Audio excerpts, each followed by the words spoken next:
그래 오늘 한번 잘 준비는 못했지만은 갑자기 얼떨결에 나도 놀라고 나왔지만은 하여튼 최선을 우리 뜨거운 마음을 가지고 할 때 우리가 다른 거 없어요. 거듭나야 되는 거예요. 새로워져야 되는 거예요. 정말 하나님 앞에 살겠다고 하는 결단을 하는 그런 귀한 시간이 되시기를 축복합니다. 여기 나오면서 저 아이를 위하여 붙들고 기도하는데 그렇게 눈물이 나더라고요. 그러나 울면은 이게 여기 올라와서 또 설교하기도 힘드니까 간절한 진실한 그런 기도를 했어요. 하나님 정말이에요. 이 아이의 생명과 내 생명을 바꾼다면 나는 얼마 남지 않은 그냥 그런 인생인데 저희는 앞으로 얼마나 많은 날들을 살아갈 수가 있겠어요 하고 정말 몸부림을 치면서 제 소원을 우리 주님께서 들어주실지 끝날 때까지 듣지 않으실지 저는 알지 못해요. 하나님의 뜻이 어디 있는지 정말 바보같이 몰라요. 하나님은 우리에게 그러나 가장 귀한 것을 주신다고 하는 거죠. 제가 한 번은 아프리카를 자주 다니니까 이제 비행기를 타고 중간 지점에서 아부다비에서 비행기를 갈아타고 다시 또 거기서 한 5시간을 케냐로 들어갑니다. 그때 김영석 목사 저 몇 명이 이렇게 갑자기 아프리카를 가게 되었어요. 비행기에서 내려서 이제 버스를 타고 저 이미그레이션 검사하는 데로 가는데 그래서 거기서 버스를 이제 비행기를 바꿔 타야 하는데요. 어느 분이 박보영 목사님 하면서 버스 타는데 앞에서 주저앉더라고요. 그러더니 그렇게 우세요. 연세가 좀 많으신 분이었습니다. 혼자 가시더라고요. 그렇게 우세요. 그래서 성도님 혹시 어느 교회 다니세요? 그러니까 무슨 어디 교회를 다닌다고 그래요. 그래서 그러시냐 하고 이제 케냐 어디를 가십니까? 그러니까 케냐의 이상석 선교사님에게 갑니다. 저는 단기 선교를 왔어요.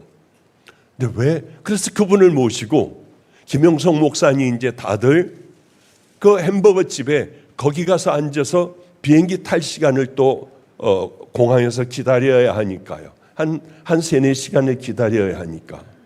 그래 그분에게 먹을 걸 대접해 드리면서 봤더니 좀 어렵게 사시는 것 같아요. 그래서 얼른 김영석 목사에게 봉투에다가 우리 가서 줄 돈 1,000불만 빨리 빼와. 그래서 봉투에다가 이렇게 그분 주머니에다 넣어드리면서 그거 꼭 선교지에 선교사님에게 좀 갖다 드리세요. 빈손으로 가면 안 되잖아요. 괜히 그런 마음이 들어서 1,000불을 이렇게 주머니에다 넣어드렸더니 자기의 사연을 얘기하기 시작을 하더라고요. 목사님, 우리는 예수님밖에 모르는 가정이에요. 내 아들도 40대 중반인가가 됐는데 이 아이는 교회에서 개척교회에서 늘 그 아이들 중고등부 아이들을 가리키며 평생을 살아왔고 딸인가는 키보드를 치며 그렇게 하나님을 섬기는데 바로 얼마 전에 교통사고가 나 그렇게 하나님밖에 모르는 내 아들이 40대 중반의 아들이 수천원의 하나님 품에 안겼습니다. 저는 너무 궁금했어요. 왜 이렇게 하나님을 사랑하는 아들을 하나님은 데려가셨을까? 하나님, 제게 이 답을 주세요.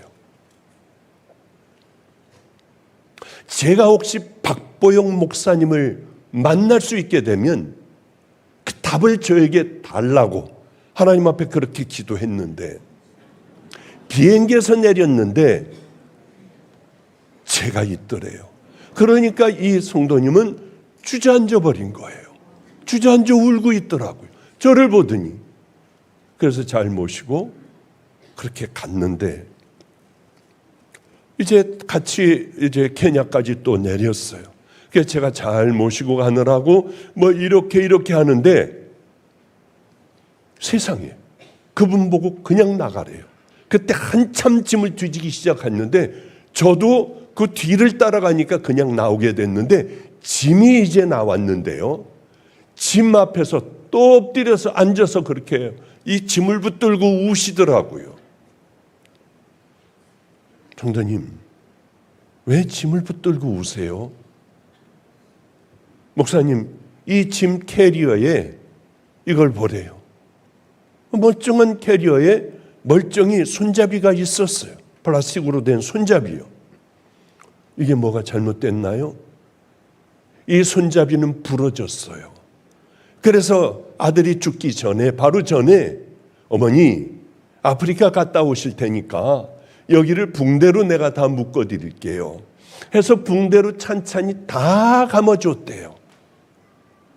그런데 이게 플라스틱이 새 걸로 바뀌었다는 거예요. 그럼 성도님, 틀림없이 이 짐은 성도님께 아니에요.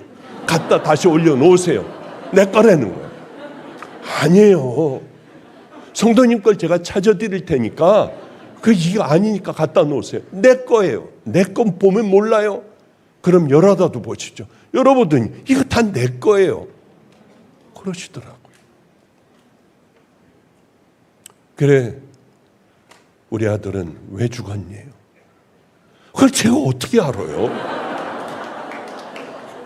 그래서 그거 잘 모르겠는데요. 하려고 하다가 아무래도 하나님께서 곤란하실 것 같아서 그냥 입으로 나오는 대로 대충 얘기한 게, 지금이 아드님이 가장 아름다울 때에 하나님께서 그 아들을 세상에 놔두면 조금이라도 더러운 때가 묻을 것 같아 하나님께서 부르신 것 같아요. 가장 귀하고 아름다울 때에. 그랬더니 이분이 우시며 고개를 끄덕거리며 그 짐을 들고 이제 우리는 공항을 나오는데 거기에 이상석 선교사님과 아내분이 나오셔서 또 저는 모르는 선교사님인데, 아이고 목사님 어떻게 이렇게 같이 나오셨냐고, 그분은 눈에 속눈물을 흘리며 그렇게 나왔던 그런 기억이 있습니다. 그래요. 하나님은 정말 사랑하는 믿음의 자녀들, 그럼에도 불구하고 선교지로 아들 그 장례 마치자마자 바로 선교지로 하나님과의 약속을 지키러 이렇게 온 그 딸에게 하나님은 내가 네 하나님이야. 네 아들은 가장 아름다울 때 내게 왔어. 그건 이 땅에 잠깐 머무는 동안은 모르겠지만은 그러나 그게 얼마나 축복인 줄 아니? 마치 그렇게 말씀을 하고 계시는 것 같았어요. 물론 아프리카 갔을 때 그분이 또 와 계셔가지고 다시 또 한번, 그분은 먼 곳에, 우리하고는 아주 전혀 다른 곳에 계셨지만은 그러나 그런 교제를 하며 가끔 가면은 그분을 만나고 하나님께서는 그렇게 만나게 하시고 기도하게 하시고 그렇게 또 그 선교사님도 만나게 하시고 했던 지나가던 그런 생각이 이렇게 납니다. 맞아. 여러분, 하나님은 정말 살아계세요. 정말이요. 그러니 가장 미련한 자들은 이렇게 하나님의 말씀을 많이 들으면서 그러면서도 우리는 변화되지 못하고 이대로 그냥 살아가는 거예요. 여러분의 신앙이 천국을 담보하겠습니까? 우리는 그걸 자꾸 물어봐야 돼요. 마지막 때가 다 되어가요. 마지막 때는 우리들의 믿음조차도 다 잃어버릴 수밖에 없는 그런 세상을 우리는 살아가고 있어요. 그때 이때에 우린 스스로 믿음을 지키고 하나님의 말씀을 읽으며 기도하며 우리는 믿음의 삶을 하루하루 살아내나, 이게 참 우리에게 얼마나 중요한지 모릅니다. 제가 알고 있는 그리운 성도들이 있어요. 그분이 이제 인생 삶이 얼마 안 남았을 때 임진영 목사와 저는 둘이 여기 와 있을 때가 아니에요. 그분을 찾아갔어요. 숨을 몰아쉬고 힘들어 이제 얼마 안 남았어요. 임진영 목사가 그 손을 붙들고 그 권사님 손을 붙들고 무릎을 꿇고 이렇게 얘기하더라고요. 건강하셔야 돼요. 우리들의 효도를 받으셔야 돼요. 우리 그렇게 배고파서 우리 여기 마가이다라빵 여기서 우리 살 때 배고파서 이 교회 얼른 마가이다라빵으로 학교에 갔다가 오면은 그러고 저기 책 다 갖다 놓고 옷 갈아입고 오면은 우리에게 고봉밥을 주셨잖아요. 눌러서 이만큼을 주셨잖아요. 권사님, 우리들의 효도를 받으셔야 돼요. 그랬던 분이에요. 그분 얘기를 잠깐 하며 오늘 본문으로 들어가기로 하죠. 그분은 간 경변이었습니다. 피도 토하고 의사는 이제 얼마 못 산다고 했어요. 마지막이라고 했습니다. 그때 이분은 어떤 결단을 했느냐? 죽을 때를 기다린 게 아니라 하나님, 저는 내 평생에 죽을 때까지, 죽기 직전까지 저는 열심히 화장실 청소하고 주방에서 내 평생을 보내겠습니다. 그리고 주방에서 열심히 밥을 하고 거기에서 열심히 일을 했어요. 그런데 이상하게 6개월이 지나도 소천을 안 하시고 1년이 지나도 이 잔뜩 부른 배는 꺼져가기만 했어요. 2년, 5년, 10년이 지나도 15년이 지나도 이분은 20년이 지나도 건강했는데 그리고 하나님 앞에 약속을 철저하게 지켰습니다. 물론 방주교회뿐만이 아니라 마가의 다락방 주방에서 그렇게 늘 먹고 자며 하나님과의 약속을 지켜갔는데 문제가 이분에게 하나가 있었습니다. 그 문제는 아들이 알코올 중독자예요. 그래서 교회에 와가지고 난동을 피우고 행패를 부리고 엄마 왜 들어오지 않고 여기서 이러느냐고 난리법석을 피웠어요. 어느 날 그 아들은 간암에 걸렸습니다. 말기가 되어버렸어요. 이 아들도 보기가 무서울 정도로 그랬습니다. 바로 그때 저는 안성에 있었는데 이분이 제게 전화를 했더라고요. 바보 같은 저, 시골에 살고 있는 저, 아무 능력도 없는 저, 길거리 아이들하고 살고 있는 가난한 이 목사에게 전화를 했어요. 왜 그랬는지 모르겠어요.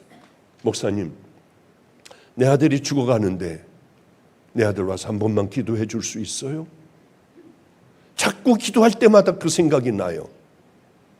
저는 그때 방주교회 담임이 아니었고 작은 조그만 교회에 그저 담임 목사로 있었으니까 그러면은 담임 목사에게 허락을 받으면 그러면 제가 가서 기도는 해줄 수 있습니다. 그러니까 담임 목사에게 말하니까 얼마든지 와서 기도해 달라고 해라. 그래서 저는 이번에 죽어가는 그 아들을 위하여 기도해 주기 시작을 했습니다. 기도해 줬어요. 기도해 주러 갔더니 점심시간이었어요. 밥들을 갖다 놨더군요. 근데 저를 보더니 딱 쳐다보더니 대꾸도 안 하고 밥을 먹더라고요. 저는 침대 앞에서 가만히 서 있는데 말도 안 하고 무시해버리고 그리고 밥을 다 먹더니 여기 왜 왔어요? 그러더라고요. 어머니가 아들을 위하여 기도해 달라고 하여 나 안성에서부터 왔습니다. 아, 저 싫어요. 아니, 인생은 다 죽는 거 아니에요? 난 남자다워요. 난 죽음 하나도 겁나지 않아요. 이렇게 살다가 갈 테니까 나 두렵지도 않고 아무렇지도 않으니까 염려하지 말고 그냥 돌아가세요. 단호하게 저에게 얘기를 하는데 짜증도 좀 났어요. 그래도 기도 한번 싫대도요. 침대를 붙잡고 그냥 간절하게 기도하고 돌아왔어요. 이 어머니는 간절하게 목사님 제가 잘 설득해 놨으니 한 번만 더 와달래요. 설득은 무슨 설득이에요. 갔더니 또 쳐다보지도 않더라고요. 저 남자답게 간대도요. 근데 세 번째 갔어요. 세 번째. 하도 어머니가 불쌍해서 세 번째 갔는데 아무도 없더라고요. 그래서 딱 보니까 아무도 없어요. 그래 가까이 갔더니 짜증을 내는 거예요. 눈을 감아버리고. 그래서 그 앞으로 가서 그랬어요. 당신 남자답게 죽어라. 정말이에요. 남자답게 죽어라. 당신이 여기서 꼴깍하고 죽는 그 순간에 당신은 뜨거운 불지옥에 들어갈 거다. 두고 봐라. 나는 그 하나님을 만나고 예수님을 만나 난 여기 온 사람이다. 그래서 다 버려버리고 나는 예수님에 미쳐있다. 내가 당신 왜 이렇게 구박받는데 왜 오는 줄 알아? 당신 천국 가게 하려고. 당신 어머니도 마찬가지고. 더럽게 살아온 거, 술 주정하며 살아온 거, 엄마에게, 아내에게, 자식들에게 몹쓸 짓한 거, 당신 회개하지 않으면 곧 눈 감자마자 불지옥에 들어가 있을 거다 하고 확 하고 와버렸어요. 그냥 아무도 없는데 어때요? 정말이에요. 정말이에요. 그런데 어머니가 얘가 변했다는 거예요. 이거 가면은 욕이나 직사도록 먹고 올 텐데 아니래요. 목사님을 꼭 만나야겠다고 한대요. 그래서 이제 100% 술 주정하는 사람이 하는 얘기, 하나님 상처 안 받을게요 하고 갔는데 황당했어요. 저를 얼마나 기다렸는지 모른대요. 내가 죄인이더래요. 자기가 회개를 했대요. 어머니 붙잡고도 잘못했다고 하고 놀라웠어요. 자기 형하고 형수에게도 잘못했다고 하고 아내에게도 잘못했다고 하고 다 용서를 빌었다는 거예요. 내가 왜 이렇게 살았는지 모른대요. 마치 제가 이곳에서 하나님을 만나 죄의 눈들이 영안이 띄어지니까 내가 얼마나 죽일 놈인 걸 그때야 비로소 알았듯이 그도 죄에서 깨어나기 시작을 했습니다. 그러면 자기가 왜 그랬는지 모르겠다고 그렇게 우는 거예요. 말도 안 됐어요. 너무 행복했습니다. 얼마나 좋았는지요. 그리고 기도를 해주고 그래 그렇게 당신 천국 갈 거다. 이제 하나님께서 예수님께서 당신이 어떻게 살아온 거 다 용서해 주시는 분이다. 너무 좋아. 그냥 어쩔 줄을 몰라요. 근데 이제 곧 소천한다고 하여 제가 큰 약속이 집회가 있었어요. 다 없애버리고요. 그리고는 병원으로 뛰어왔습니다. 그랬더니 꺼즈를 물에 적신 꺼즈를 물고 있는데 피가 이렇게 자꾸 흐르더라고요. 잇몸에서도 피가 나오고 다 이렇게 피도 다 닦은 흔적, 또 이불에도 막 여기저기 피투성이고 그렇게 돼 있더라고요. 그러면서 놀랐어요. 그렇게 기다리던 천국에 자기 곧 간대요. 목사님 마지막으로 기도해 주세요. 근데 목사님 하는데 꼭 끌어안고 앙상한 뼈를 끌어안은 것 같은 그런 그를 꼭 끌어안고 우리 주님 이 귀한 천국 백성 하나님 만세반석 열리니 아버지의 성도 들어갑니다. 고통당하지 않게 하여 주시고 이 땅에서 주님만 생각하다가 바로 주님 그 품에 안기게 하여 달라고 간절하게 기도를 하고 그리고 돌아왔어요. 돌아온 지 얼마 안 있다가 그분은 소천을 했고 부평 거기에서 이제 다 불로 들어가서 그저 요만한 뼈로 끝나더군요. 인생이. 어머니가 거기서 그렇게 이제 막 불로 집어넣고 막 이러는 걸 보고 그렇게 우시더라고요. 울지 마세요. 찬양을 해야죠. 지옥 갈 저가 우리 예수 그리스도를 통하여 하나님의 은혜를 통하여 방향을 받고 이제 믿음의 길을 가게 됐는데 뭐가 그렇게 슬픕니까? 다들 이제 천국 가서 만나야 되잖아요. 그게 엊그제 같아요. 근데 그분을 생각하며 가장 행복하고 기뻤던 건 죄에 대하여 딱 눈이 띄이며 자기가 얼마나 죽일 놈인가를 알기 시작하는 거예요. 저 십자가는 우리 예수님이 나를 위하여 나만 위하여 돌아가신 것 같아요. 얼마나 울었는지 몰라요. 왜 나 같은 걸? 왜 나 같은 거려? 하나님이 세상을 이처럼 사랑하사 독생자를 주셨으니 이는 저를 믿는 자마다 멸망치 않고 영생을 얻게 하려 함이니라. 저는 수도 없이 많이 이 간증을 했지만은 할 때마다 그때의 감격으로 탁 쌓이게 돼요. 우리 주님이 나만을 위하여 돌아가신 것 같아. 내가 그러면 뭘 해야 될까? 다 버릴 수 있었어요. 그도 다시 살아났다면, 다시 회복을 했다면 주님을 위하여 생명을 다하여 살아갔을 거예요. 왜? 예수님을 만난 사람들은 신앙의 중간지대, 회색지대에 회색 옷을 입고 살아가질 않아요. 주님 편이냐 아니면 더러운 세상 편이냐를 분명히 갈라요. 신앙의 중간지대는 없잖아요.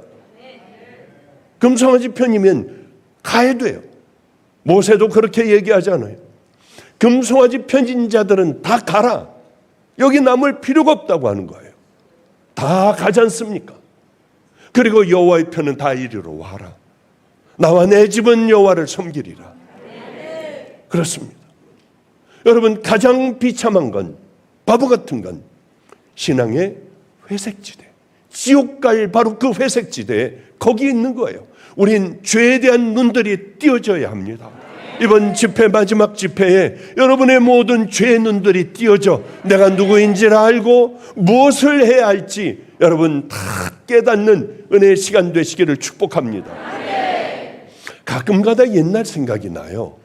옛날 어떤 생각이 나느냐 하면은 응급실에 있으면 별 사람들이 다 오잖아요. 막 차에 갈리치인 사람들 뭐 이런 사람들이에요. 근데 수면제를 엄청나게 먹고 자살을 하려고 뭐 죽는 용량보다 더 먹고 들어오는 사람들, 농약을 먹은 사람들, 이렇게 뭐를 자살하려고 먹고 들어오는 사람들이 있습니다.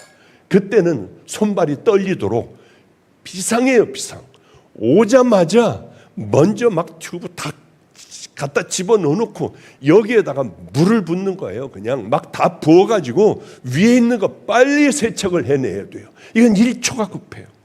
1초, 2초, 5초에 따라 이 사람이 죽고 살고 깨어나지 못하고 평생 어떻게 이렇게 살고 하는 그게 결정이 되는 거예요. 그러니 얼마나 이게 정말 긴박한 상황이겠습니까?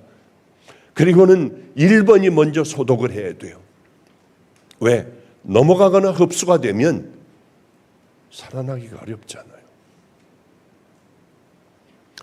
혈압이 떨어지면 빨리 혈압약을 주고 뭐 중화제를 줘서 뭐를 어떻게 해야 될까 처치를 여러 처치들이 한 번에 막 들어가기 시작을 합니다. 위급해요.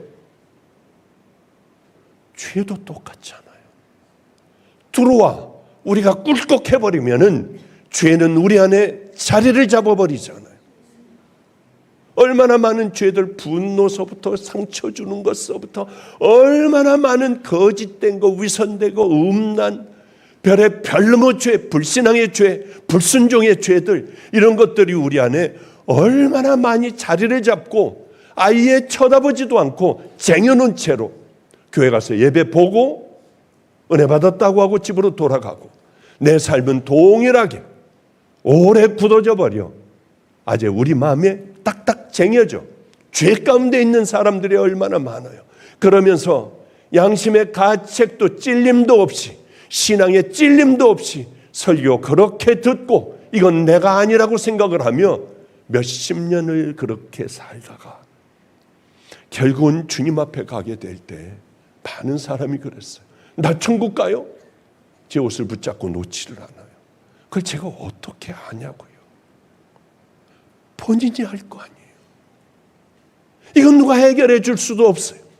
여러분의 마지막 갈 때에 목사가 해결해 주고 목사가 여러분의 죄를 씻어주고 그게 아니잖아요. 오직 그것은 예수 그리스도만 하실 수 있는 거예요.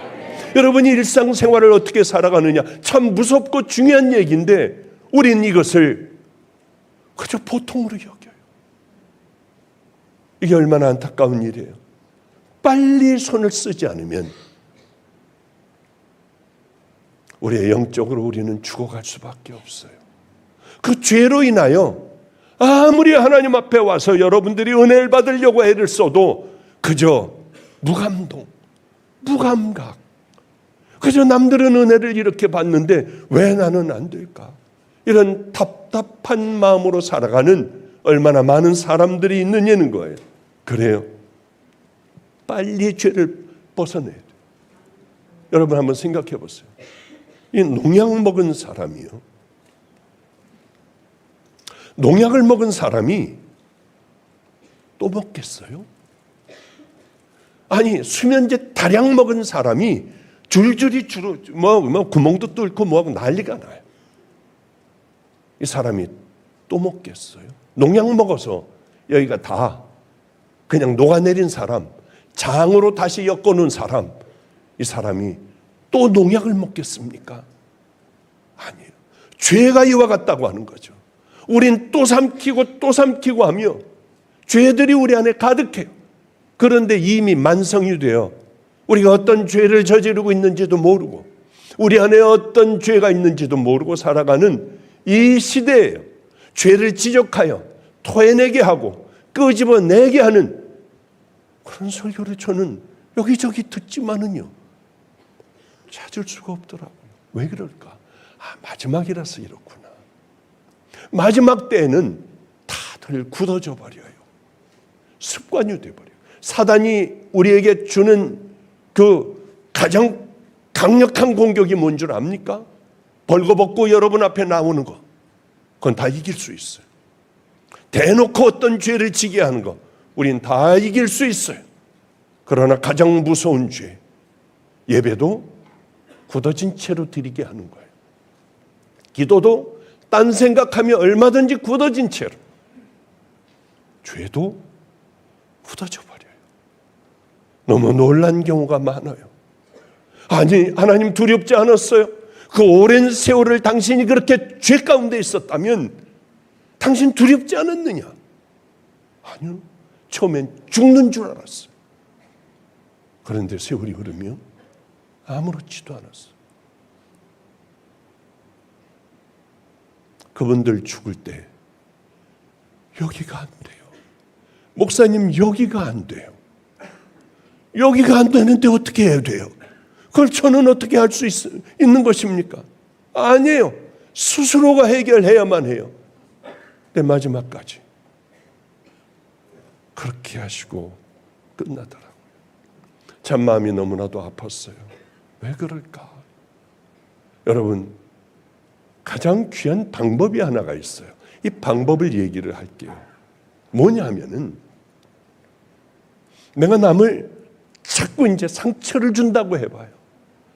그것 때문에 저는 요즘 아주 죽겠어요. 저거 어떻게 해야지? 하나님 앞에 우리가 엎드려야 하는 이때에 왜 부정적인 얘기를 하고 왜 부정적인 상처를 주는, 본인들도 모르는 거예요. 모르니까 이렇게 하는 거죠. 알면 하겠습니까? 그 때문에 아주 괴로워요. 이 설교 때 너무 괴롭다, 힘들다, 아프다 하니까 이거 밤낮 징징대는 것 같아서 괴롭지 않아요. 뭐 다 할 수 있어요. 염려하지 마세요. 그냥 본인이 모르니까 살아왔던 방식대로 그냥 이야기를 하는데 이게 보면은 해서는 안 될 얘기들을 그냥 서슴없이들 하잖아요. 내가 상대방을 상처를 줬어요.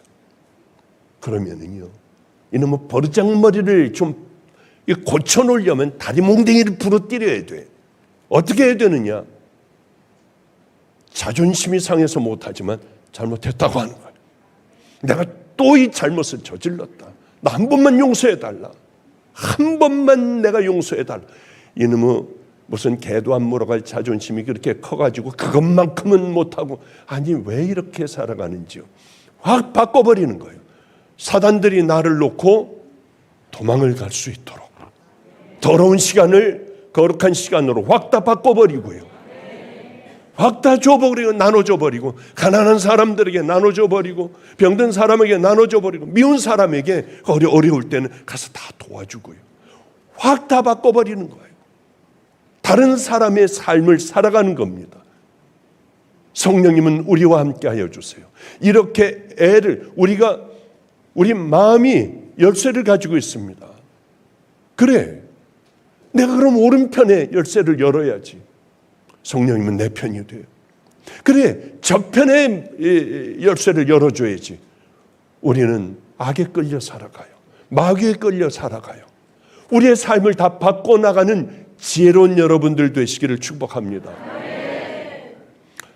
제가 제일 좋아했고 은혜를 많이 받았던 그런 성경이 어디냐? 로마서예요. 얼마나 보고 감격해서 울고 기뻐서 울고 결단하며 울었어요. 그 로마서에 뭐가 적혀 있는데 그래? 제가 잠깐 설명을 해줄 테니까 여러분 집에 가서 한번 로마서를 읽어보세요. 천천히. 어렵다고 하지 말고 이게 무슨 뜻일까? 천천히요. 1장서부터 11장까지는요.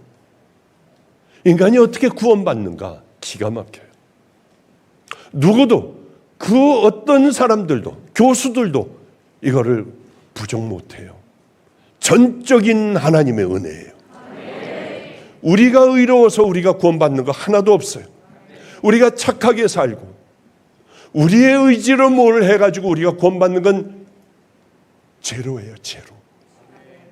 하나님의 은혜로 또 예수 그리스도를 허락하여 주셔서 예수님의 놀라운 그 은혜로 우리는 구원을 받습니다. 그거를 쉽게 풀어하면은 하나님의 은혜로 우린 예수님 앞에 우리들의 모든 더럽고 악한 죄인인 것을 깨닫고 전적인 예수 그리스도의 은혜로 우리는 정결한 신부가 되고 칭의, 너희는 이제 의로워. 의로운 자가 됐어. 악하기가 짝이 없는 마귀의 자식에서 예수 그리스도의 하나님의 자녀가 되었어. 이렇게 되는 게 1장서부터 11장까지예요. 12장 처음 뭐라고 시작을 해요? 그러므로. 네, 맞아요. 그러므로 너희들 정말 하나님의 자녀가 되었고 천국 백성이 되었느냐? 의로운 자들이 되었느냐? 예수 그리스도로 말미암아 하나님의 은혜로 그렇게 되었느냐? 그렇다고 하면 그러므로 이제 너희들은 이렇게 살아가야 한다고 하는 게 나머지 로마서 끝까지 적혀 있어요. 기가 막혀요. 그러니까 로마서는 보석 중에 다이아몬드래잖아요. 반지 중에 다이아몬드라고 하잖아요. 그래요. 이게 얼마나 참 귀하고 아름다운 얘기들인지요. 제가 하나님 만나고 난 다음에 진짜 많이 울었어요. 진짜요. 그리스도인들이 어떻게 살아갈 것인가? 구원받은 믿음의 자녀들, 그러므로 이제 어떻게 살아갈 것인가를 우리에게 쫙 얘기해 주고 있어요. 시간이 없으니까 빨리 할게요. 그러므로 형제들아, 내가 하나님의 모든 자비하심으로 너희를 권하노니 너희 몸을 하나님 기뻐하시는 거룩한 산 제물로 드리라. 산 제물로 드리라는 게 뭘까? 거룩한 산 제물, 너희 몸을 거룩한 산 제물로 드리라는 게 뭘까요? 이제는 옛날같이 그렇게 더러운 삶, 세상적인 삶을 살지 말고 거룩한 예수 그리스도의 가신 그 길을 따라 이제 너희들이 구원받았다면 예수님 가신 그 길, 좁은 길, 순종의 길, 그 길을 너희들은 걸어가야 한다. 뭐 그런 얘기예요. 이런 것이요. 저는 이 말씀을 읽으며 어떻게 하면 하나님의 말씀대로 하나님을 기쁘게 해드리며 순종의 길을 걸어갈까? 그런데 약하기 때문에 잘 안 될 때가 많아요. 저도 여러분하고 똑같아요. 길튼교회 최성렬 목사에게 최성렬 목사가 뭐 저거 밤낮 밥 먹고 그렇게 사니까 제가 밤낮 이런 얘기 저런 얘기하면 톡 집어가지고 설교를 해요. 그리고 또 그래서 제가 여러 가지 가르쳐요. 그걸로 하지 말고 복음으로 승부를 봐라. 복음으로. 그런데도 이제 같이 이렇게 뭐 늘 같이 있으니까 아침도 먹고 점심도 먹고 뭐 밤낮 그러니까. 그런데 그럴 때마다 내가 또 좋은 예화가 있잖아요. 경험한 예화. 그러면 제가 안 하고 최 목사가 해봐. 그러면 좋아가지고 이제 제가 설교하는 거 보면은 그 예화를 또 해요. 저거 내 건데, 저거 내 건데, 저거 은혜가 있는 건데, 이건 내가 해야 되는데, 뭐 그러고 밤낮 지내고 그래요. 그런데 요즘은 제가 얘기하는 게 있습니다. 좋은 거 내 거 얘기하지 마. 내가 실패한 거, 내가 넘어진 거, 내가 잘못된 거, 이것들을 해 이제. 그러면 그게 은혜가 되는 거야. 잘하는 거 저 사람이니까 잘하겠지. 그 말도 안 되는 생각들을 하게 되잖아. 나는 그렇지 않은 사람이니까 이제 내 실패한 것들을 얘기해봐. 그러면은요, 그걸 어떻게 얘기해요?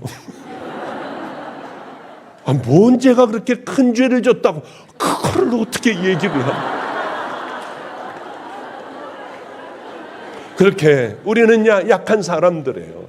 우리는 연약한 사람들이야. 우리도 넘어질 수 있어요. 우범지역에 제가 교회를 만들었다고 했잖아요. 우범지역이기 때문에 애들을 패는데요. 깡패들을 패는데 애들이 막 죽는 소리를 내요. 그래도 그냥 그렇게 막 죽도를 패는데 술을 먹어가면서 이 중고등학교 애들이요. 그냥 소주를 막 껄떡껄떡 먹어가면서 죽여버린다고 하고 때리는데 무서워요. 저러다 죽으면 어떻게 할까? 내려가야 되잖아요. 제가 말려야 되잖아요. 내려가면 맞아 죽을 것 같아요. 못 내려가는 거예요. 무서워서. 그걸 보고 막 기도만 하고 앉아있는 거예요. 그리고 난 다음엔 내 비겁함에 내가 싫어요. 나한테 침을 뱉기도 하고. 이렇게 나는 왜 바보 같을까? 별 산전수전 다 겪어가며 결단하고 여기까지 왔는데 내 믿음은 왜 이것밖에는 안 되지? 다 버렸는데 이까지 몸뚱이가 중요하다고, 뭐가 무섭다고? 저 애들이 내려갔다가 얼마나 큰 봉변들을 많이 당했겠어요. 어른이 애들에게, 술 취한 애들에게. 그렇게 못 내려가고 하다가 오늘은 내려가게 해주세요. 그리고 계단을 내려오는 내 발걸음은 천근만근, 가슴은 새 가슴이 되어 뛰기 시작을 해요. 내려가면 역시 내가 생각했던 그대로였어요. 그러나 한 번, 두 번, 10번, 20번 주님 때문에 거기는 그런 거 다 없어졌어요. 제가 떠나올 때쯤에는 그런 것들이 일어나지 않는, 그저 아무나 다닐 수 있는 곳이 되었던 그런 기억이 있어요. 그때까지 얼마나 힘들었는데. 남들은 이거 다 없어졌네. 저 교회가 들어오더니 됐네. 그러나 그 뒤에는 얼마나 많은 싸움과 얼마나 많은 고민과 얼마나 많은 자기 비하에 내 믿음에 내가 싫어서 그렇게 고통스러워했던 날들이 꽤 많았어요. 이렇게 나약하기가 짝이 없는 게 인간이라고 하는 거죠. 산재물이라는 게 뭘까? 그때 그 삶이었던 것 같아. 그냥 힘들고 무서워도 다리를 떨며 이 난간을 붙잡고 다리를 떨며 한 칸 한 칸 내려갔던 그때가 아마 그저 산제사 아닌가. 산제사는 여러분들이 많은 헌금을 한다고 여러분 살아있는 산제사가 아니에요. 소와 양과 숫소를 하나님 앞에 바치는 것이, 그걸 하나님이 기뻐하시는 게 아니에요. 이사야 선지자를 통해서 하나님이 이렇게 말씀하시잖아요. 이 수많은 재물이 내게 무엇가 유익하냐? 이제 나 이 무수한 재물에 배불렀다. 나는 순양의 번제와 살찐 짐승의 기름에 배불렀다. 나는 이 숫소의 피 기뻐하지 않아. 그러니까 이제 더 이상 가지고 오지 말아라. 왜 그러실까? 예물에는 간절한 하나님 앞에 마음이 없었어. 하나님을 사랑하는 마음이 없었어. 이건 바로 헛된 재물이고 헛된 여러분들의 예배고 여러분들의 헛된 기도가 된다고 하는 거예요. 하나님께서 가장 기뻐하시는 예물은 과부의 2달란트예요. 그 2렙돈이에요. 하나님께서 가장 기뻐하시는 것은 화려한 예배가 아니라 그 가운데 내가 죄인인 걸 알고 가슴을 치며 하나님 앞에 밤새 흐느껴 우는 기도들. 하나님은 그걸 기뻐하신다는 것을 나중에 알았어요. 이걸 내가 줘버리면 내 모든 기쁨이 없어져요. 이제 난 무슨 재미로 살아? 나는 앞으로 어떻게 살아가 이걸 다 줘버리면, 그러나 하나님 앞에 과감히 확 다 줘버릴 수 있는, 그 사람이 오면은 다 줘버릴 수 있는, 그래요. 예물보다도 재물에 따라가지 못하는 우리 삶들, 우리 삶이 예배여야 해요. 그러니 여러분들 하루하루를 한번 지켜가며, 내 신앙을 지켜가며 한번 살아보세요. 내 삶이 예배. 내가 이 안이, 하나님은 성전이라고 그러세요. 여기가 성전이 아니라 예배당이에요. 예배를 드리는 처소. 하나님께서 보시는 성전은 바로 이 안에 있다고 하는 거죠. 이 안에 성령님이 계시기에 성전은 바로 너희다. 그러나 우리는 성전답게 살아갑니까? 하나님 기뻐하시는 그 삶을 살아갑니까? 그렇지 못하잖아요. 거기에 우리의 고민이 있어요. 그러나 걱정하지 마십시오. 하나하나 지금서부터 작은 것서부터 싸워나가고, 잘못했다고 하고 입을 다물어버리고, 가지고 있는 것들로 옛날에 그것들을 다 갚아버리고, 이제는 하나님의 말씀대로 사랑도 해보기도 하고 용서도 해보기도 하고요, 좀 이렇게 나눠보기도 하고, 좋은 말로, 아름다운 말로요, 참 답답할 때가 많아요. 왜 그럴까? 말 한마디면 모든 게 다 해결되어 버릴 텐데 왜 저렇게 버티고 있을까? 괴로울 때가 너무나도 많아요. 여러분, 우린 그래서는 안 돼요. 하나님 보시기에 우리가 어떨까? 주님은 내게 뭐라고 하실까? 예수님이면 바로 어떻게 이 문제들을 해결했을까? 아니야, 이거보다도 천천히 순양이나 만만해 강물 같은 기름을 하나님 앞에 드리면 좋아하실 거야. 그렇지 않습니다. 제가 한 번은 우리 주님께 이거 기뻐하시고 이 장면을 여러 번 보여주시는구나. 그러나 그건 제가 얘기를 잘 안 했어요. 그저 한두 번 얘기하고 말았을 거예요. 이거 비밀이었었는데 이것도 털어놓고 말아요. 교인이 없는 거예요. 교인이 죽어라 하고 나가서 전도해요. 아버지가 오라고 그래서 가면 이거 갖고 써. 야, 그 사과도 좀 실어라. 야, 거기 있는 거 모두 좀 실어줘라, 저놈. 내가 저놈 보면 속이 터져버려요. 네 하나님만 하나님이냐? 나도 하나님이야. 내 하나님이야. 네 방법만 너 하나님 기뻐하셔? 내 방법도 기뻐하셔. 그러고 소리를 질러요. 저 괜찮아요. 안 갖고 갈래요. 하면 뒤집어지세요. 빨리 차에다가 다 실으라. 그러면 이제 뭐 일하는 분이나 와가지고 다 차에다가 실어줘요. 그러고 오면은 너무 좋은 거예요. 행복한 거예요. 왜 그러냐면 지금도 생각이 나요. 소망 장로교회 전도사님도 허리가 이게 걷지를 못해. 그래서 누워 있으면서 대소변을 받아내요. 그의 어머니도 들어놓아서 대소변을 받아. 아기가 있는데 아기도 누워 있는 아기 기저귀를. 그래서 사모님은 3명을 기저귀를 채우는 거예요. 소망 장로교회. 먹을 게 있으면은 몰래 그 지하실로 내려가요. 컴컴한 지하실로, 습한 지하실로. 그러면은 조용하게 그걸 갖다가 다 내려놔요. 들킬까봐 막 가슴이 터질 것 같아. 오른손이 하는 걸 왼손이 모르게 하라. 그랬으니까. 그 다음에 아버지가 봉투 주신 거. 그거 가지고 얼마인지도 몰라. 몰래 가가지고 헌금 바구니에다 넣고 그 다음에 강대상에다가 살짝 올려놓으면 누가 왔나? 뭐 왔나? 기절할 것 같은 거. 기침 소리가 나도 기절할 것 같은 거. 조용히 나왔어요. 꽤 오랫동안 안성을 떠나는 그날까지 전 모르는 줄 알았어요. 어느 날 부부가 찾아왔더라고요. 목사님 그동안 너무 감사했어요 하면서 울더라고요. 이제 병원비도 그래서 허리도 이제 수술도 하고 뭐 또 하고. 근데 저보고 늘 친정아버지라고 그랬어요. 우리 친정아버지, 우리 친정아버지. 근데 그때 그렇게 한 걸 모를 줄 알았거든요. 어쩌면 그렇게 하는지. 내가 갖다 준 줄 어떻게 아느냐. 나 아닌데 그랬더니 목사님밖에는 없대요. 아는 사람이 아무도 없대요.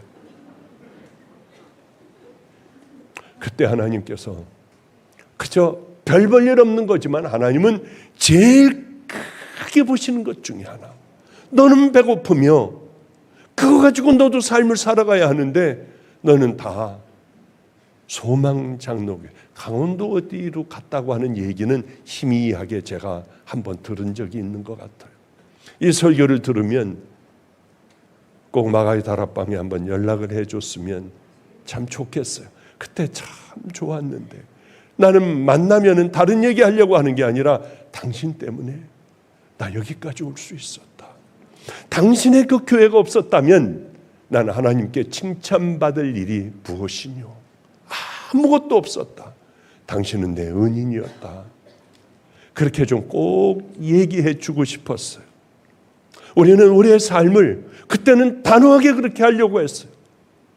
너희 몸을 너희 하나님께서 기뻐하시는 산 제물로 드리라. 여러분 한번 해보세요. 하나님은 기억하시는 하나님이에요. 반드시 이 땅에 열매를 맺게 하시고 여러분들로 하여금 그 열매를 따게 하시는 분이에요. 우린 죽은 하나님을 믿고 있지 않아요. 하나님이 죽은 하나님이라고 하면 여긴 거들떠도 안 볼 거예요. 그러나 하나님은 살아계시고 저를 만나 주셨고 그런 모든 것을 보시고 하나님은 그저 죄인 죄투성이에요. 좋은 것만 말해서 그렇지 나쁜 것 말하면 전 여기 다시는 쓰지 못해요. 그런 용서받은 죄인이에요. 용서받고 있는 죄인.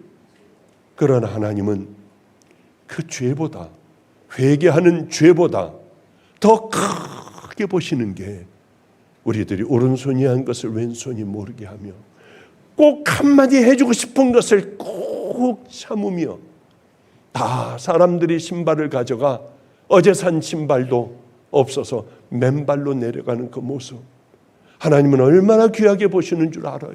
그런데 우리는 삶을 살아내지 못해요. 말도 조심 못하고 작은 하나님이 싫어하시는 것들 막 내 안에서 이제 다 끄집어내요. 빼내버리려고 하는 그런 삶을 살지 못해요. 자, 이제 말씀을 벌써 또 끝날 때가 다 되었군요. 그래요. 너희 몸은 너희가 하나님께로부터 받은 바 너희 가운데 계신 성령의 전인 줄 알지 못하느냐. 너희는 너희 것이 아니라 값으로 산 것이 되었으니 그런즉 너희 몸을 하나님께 영광을 돌려라. 여러분은 하나님께 영광을 돌리는 삶을 삽니까? 그런 것조차 생각이나 하고 삽니까? 내가 얼마나 큰 죄인이고 구체적으로 나는 이렇게 죄를 짓고 살아가 구체적으로 여러분 그 죄 때문에 고통스럽고 괴롭고 못 견딘 적들이 있습니까? 어쩌면 우리는 다 사단이 우리에게 허락한 대로 굳어져 버린 채로 하나님의 성전이 아니라 마귀의 굴이 되고 사단의 거처가 되고 우리 안에 많은 집들을 져놓고 우리 그렇게 살아가고 있는지 모르지 않아요. 그러나 우리에게 소망이 있어요. 하나님 앞에 회개하기만 하면 십자가에서는 또다시 우리에게 핏방울이 떨어질 거예요. 회개하는 것들마다 기억나지 않는 것조차도 하나님은 다 내가 죄인인 걸 깨닫고 엎드리면 하나님은 용서해 주세요. 남들하고 똑같이 새치기예요. 똑같이 과속해요. 거짓말해요. 이중적이에요. 심장에 못을 박아버려요. 어쩌면 하나님의 자녀들이 남에게 사기를 치냐거나 이미 양심에 화인을 맞은 거예요. 내가 살고 싶습니까? 찾아가 다 물어주세요. 가서 무릎을 꿇어요. 그리고 내가 살아야 하잖아요. 더러운 바로 그 시간과 장소를 거룩한 장소로 확 바꿔버리세요. 겸손하고 기도하고 무릎 꿇는 장소로요. 그게 바로 산제사, 영적인 예배라고 하는 겁니다. 그러니 오전까지 승리하시고 오후까지 또 승리하며 하나님 앞에 기쁜 삶, 내가 기뻐 어쩔 줄 모르는 이 삶이 1년, 2년, 3년, 5년, 10년 지나면 여러분들 주위에는 자신의 고통을 가지고 여러분 앞에 나오는 많은 사람들이 있을 줄로 믿습니다. 회개할 때 모든 질병들이 낫고 모든 사단들이 떠나가는 그것을 여러분 기억하시고, 이제 조금 후에 간절하게 기도할 때에 내 병 내 것만 가지고 하는 것이 아니라 회개하게 해달라 하고 회개의 영이 이곳에 임하게 해달라 하고, 여러분 기가 막힌 마지막 밤이 되는 귀한 시간이 되시기를 주님의 이름으로 축복합니다. 기도하겠습니다.